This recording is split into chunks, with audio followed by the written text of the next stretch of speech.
Tudo se inicia com uma ligação tensa. Roberta, com a voz firme, falou com Augusto.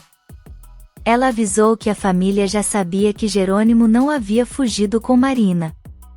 Então, pediu que ele contasse a verdade. Mas Augusto, sem demonstrar qualquer arrependimento, disse para ela não se preocupar. Garantiu que Jerônimo não voltaria a atrapalhar a vida deles. Depois disso, Roberta olhou fixamente para uma foto onde aparecia ao lado de Renata. Seus olhos encheram-se de ódio.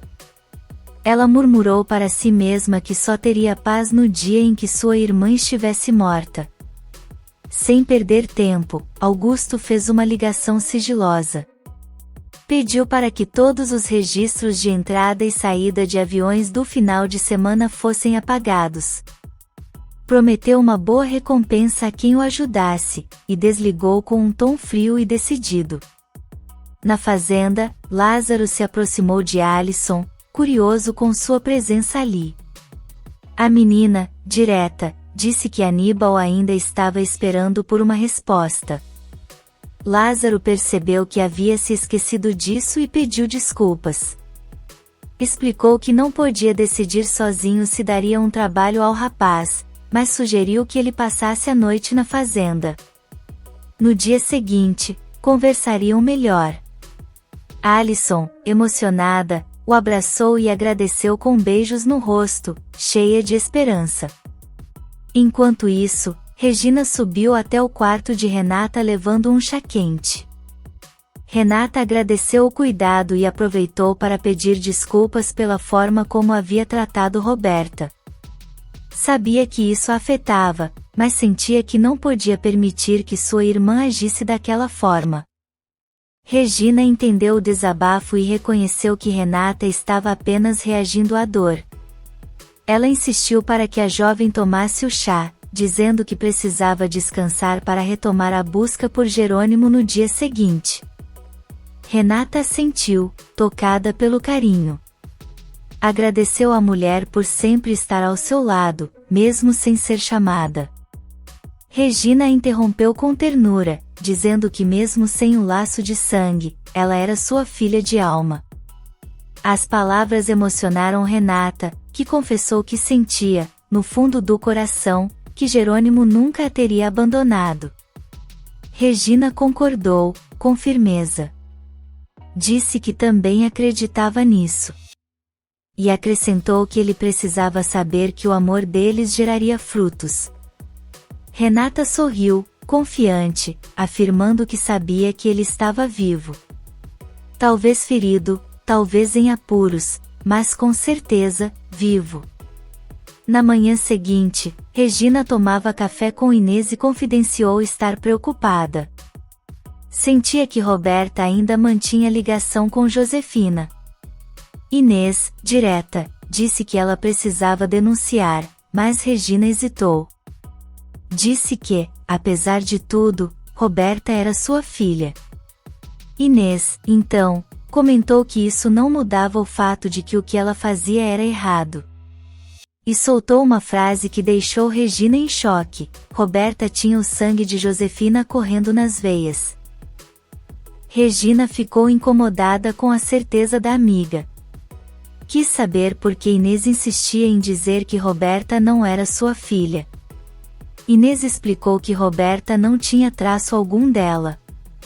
E que a foto enviada por Josefina dizia muito mais do que parecia. Sugeriu que Regina perguntasse a Gonçalo quem era quem na imagem.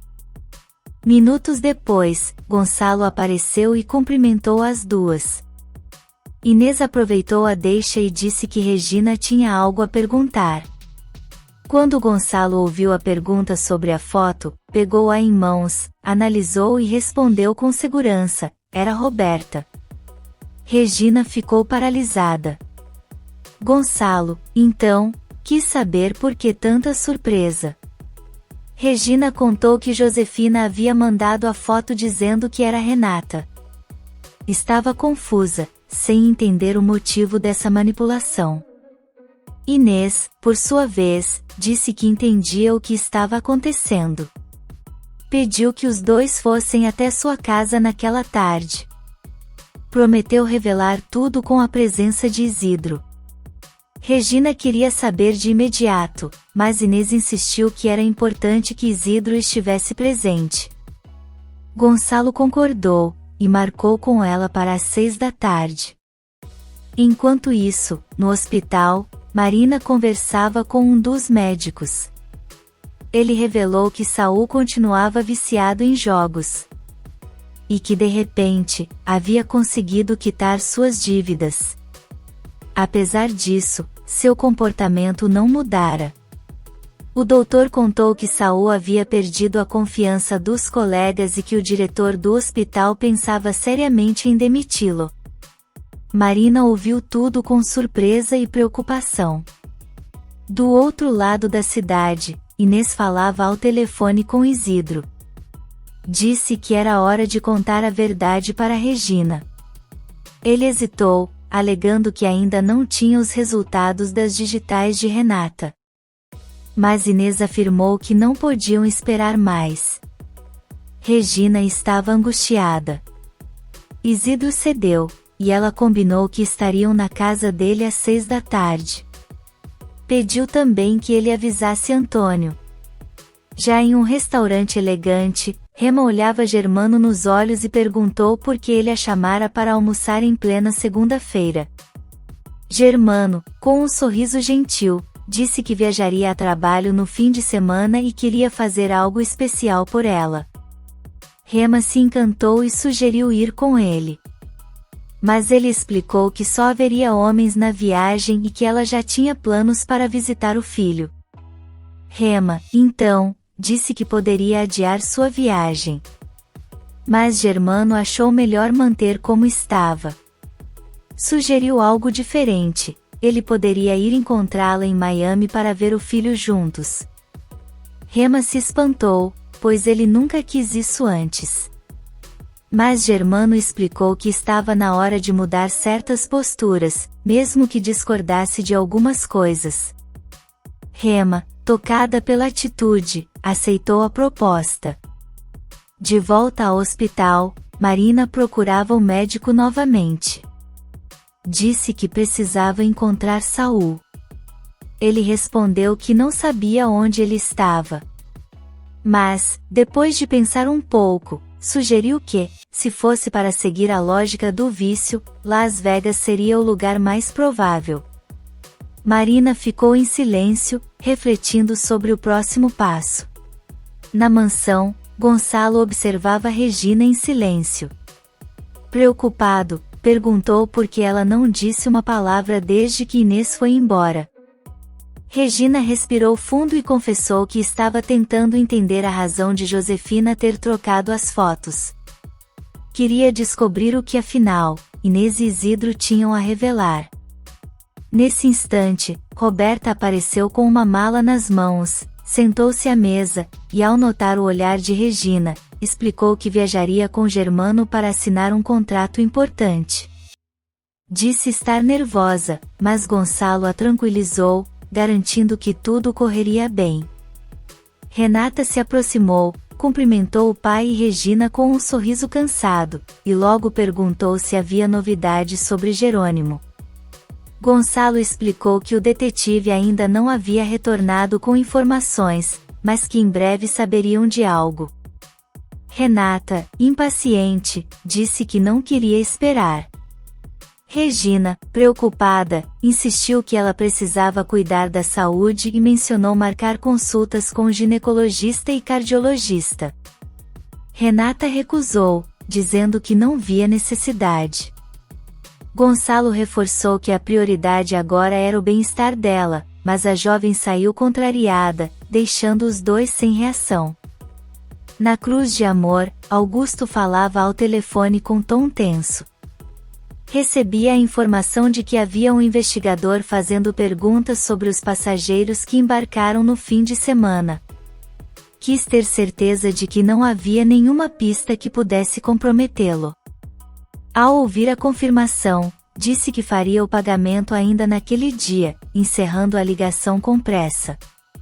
Na Fazenda Bonita, Alison e Aníbal tentavam convencer Carlos e Lázaro a dar uma chance ao garoto. Mas Lázaro foi direto, era contra. Pediu desculpas, mas deixou claro que a ligação com Augusto pesava muito na decisão. Carlos, curioso, perguntou por que Aníbal escondeu que a mãe havia falecido. O menino revelou que tinha medo que o pai pensasse que ele o procurava por interesse. Alison saiu em defesa de Aníbal, afirmando que ele tinha provas de que o pai nunca se importou. Com mãos trêmulas, Aníbal mostrou a carta escrita por Augusto quando soube da gravidez. A crueldade das palavras chocou os homens. Diante disso, Carlos cedeu e disse que o garoto poderia ficar na fazenda até Jerônimo aparecer. Na cozinha da fazenda, Matilde conversava com Manuela e Carina. Com tristeza no olhar, contou que ela e Carlos decidiram adiar o casamento mais uma vez. Manuela, aliviada, agradeceu por não terem se casado sem o patrão estar presente.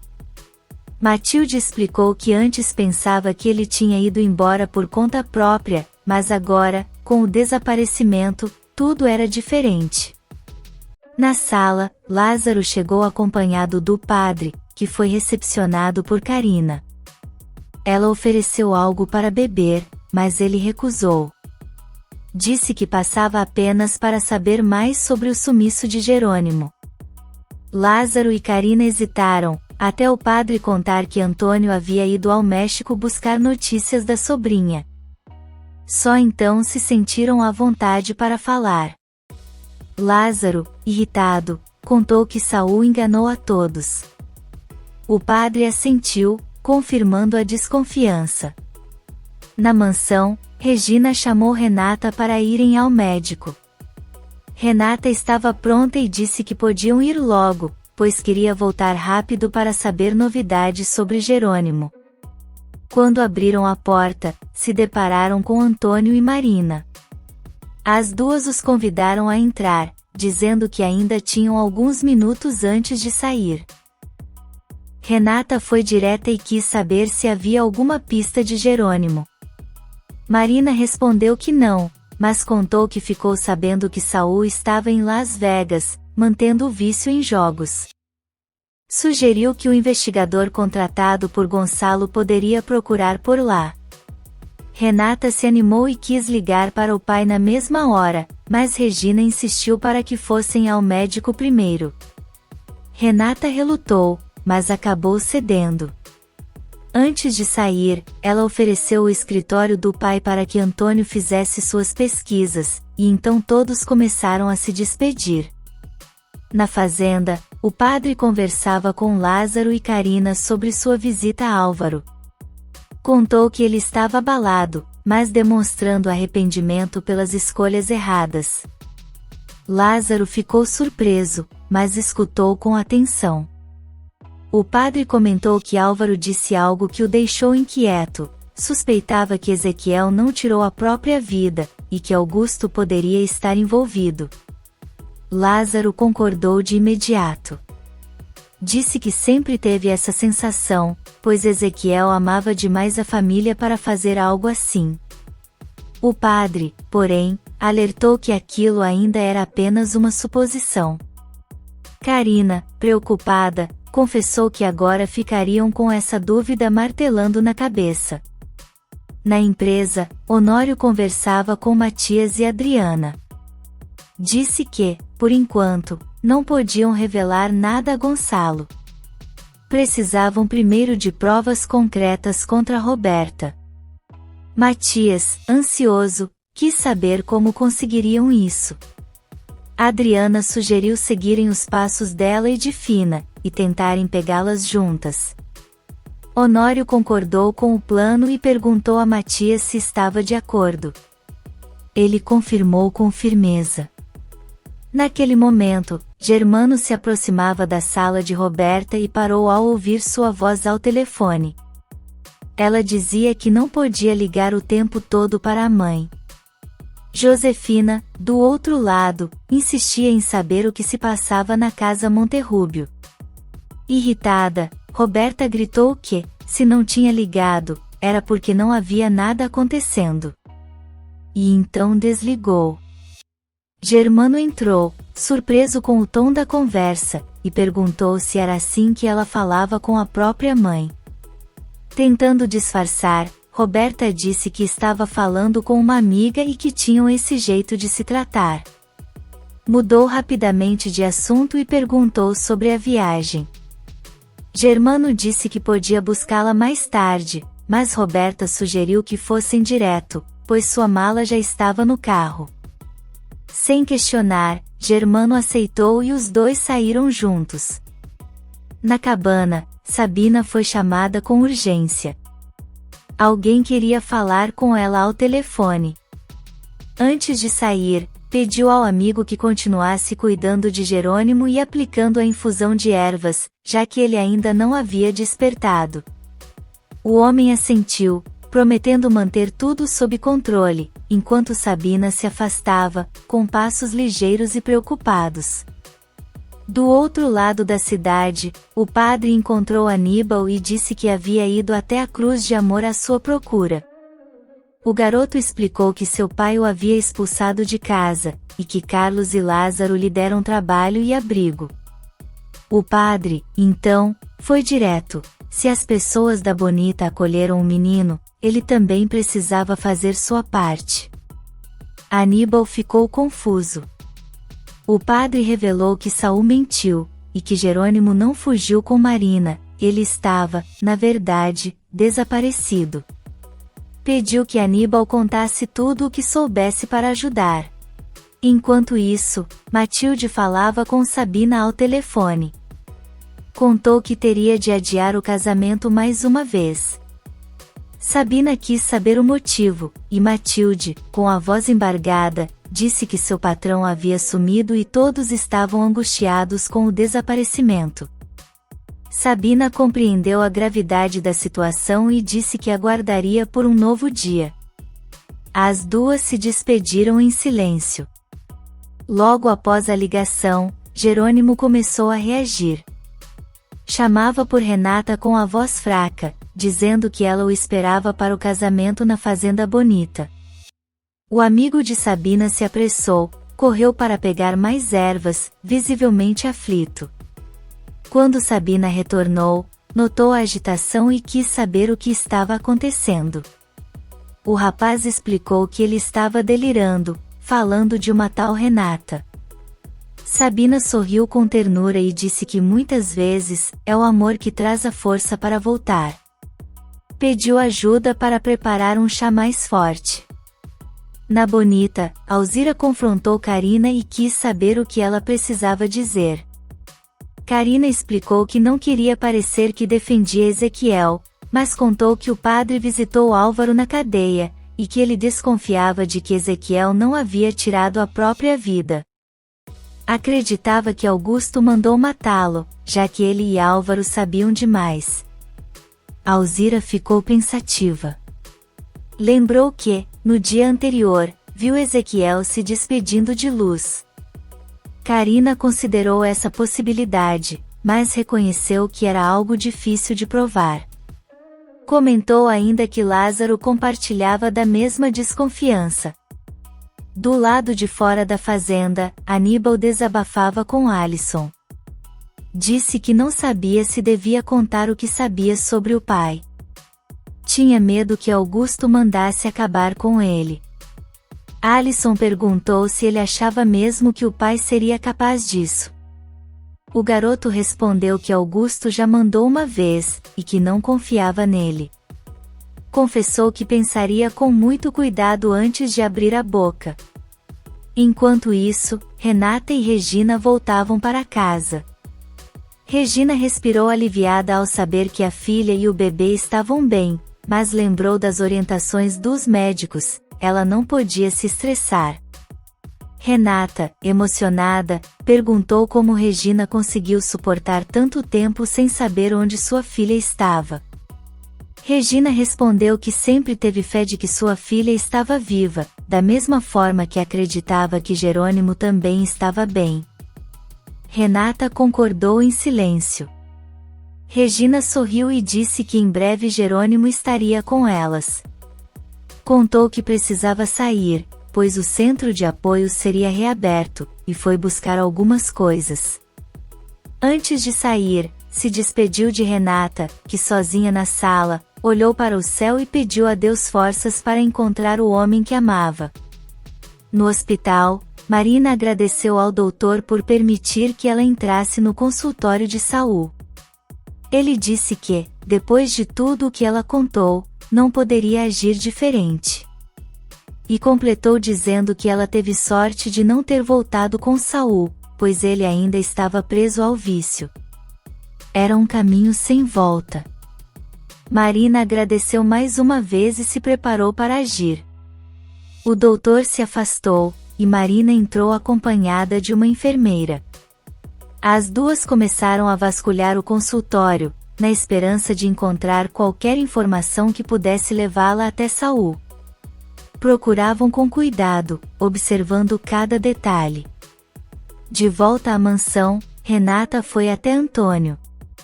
Perguntou se havia alguma notícia, mas ele respondeu que por enquanto, não. Disse que precisaria sair, mas continuaria na busca. Após se despedirem, Renata atendeu o celular. Era Gonçalo.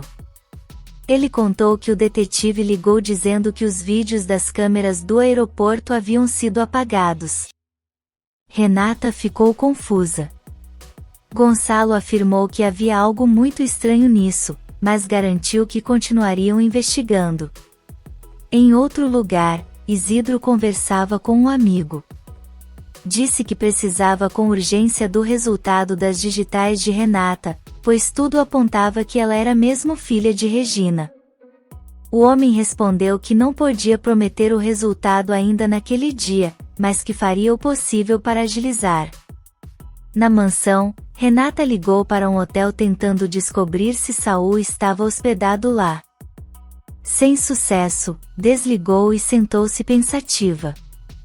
Olhou para a barriga e disse ao bebê que logo o pai deles estaria de volta, e que juntos iriam para a fazenda viver em paz. O telefone tocou novamente. Era Augusto. Ele perguntou como ela estava. Renata, com a voz baixa, disse que não estava bem. Contou que descobriu que Jerônimo estava desaparecido. Augusto fingiu surpresa e quis saber mais detalhes, dizendo que talvez pudesse ajudar. Renata, desconfiada, respondeu que preferia não falar por telefone, e que explicaria pessoalmente. Desligou rapidamente. Do outro lado, Augusto comentou para si mesmo que esse encontro aconteceria no dia seguinte, pois precisava estar perto dela e descobrir tudo o que se passava. De volta à cabana, Sabina ouviu Jerônimo balbuciar nomes. Aproximou-se da cama e percebeu que ele chamava por Renata, por Carlos, por Lázaro e por Matilde. Dizia que não podia faltar ao casamento. Sabina arregalou os olhos, surpresa. Repetiu em voz baixa os nomes que ele acabará de dizer e, com expressão séria, murmurou que não podia ser o que estava imaginando. Se você quer saber o que vem por aí, inscreva-se no canal e deixe seu like.